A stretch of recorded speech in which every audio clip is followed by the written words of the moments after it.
Ormon Niyazbek oğlu 1791-1854 жылдары 19-кылымдын ортосунда кыргыз урууларын бириктирүүгө өз алдынча хандык түзүүгө аракет кылган Сарбагыш уруусунан чыккан чоң манап.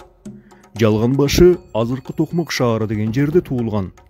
Кокон хандыгы ыйгарган парванаачы даражасына карабастан Түндүк Кыргызстандын көпчүлүгүнө өз алдынча бийлик жүргүзгөн.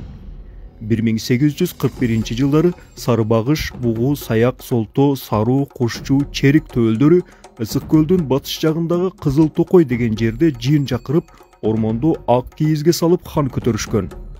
Ормон хандын өз туусу болгон. Колбашчы кылып Төрөгелди баатырды, кеңешчи кылып Жантайды дайындаган. 1847 жылдары Кенен Сарынын баскынчы колун айлакерлик менен талкалаган. Анын бул салгылашта колдогон амалы Ормон Опуза деген ат менен белгилүү. Ормон Кокон хандыгын эч качан тааныган эмес. 1847 жылдары Кенен Сараны талкалаган соң Ашпара, азыркы Чалдабар кыштагы деген жерде Кокондуктардын 12 000 сарбаздарынын ташын талкан кылган. Анын мыйзамдарынын жыйындысы Ормон Окуу деп аталат. Орус окумуштуусу Бернштам Ормон ханды Россиянын күчтүү падышасы Иван Грозный менен салыштырып, Ормон ханды Малый Грозный деп да баа берген. Ормон хандын Кыргызстан тарыхындагы ролу өтө чоң.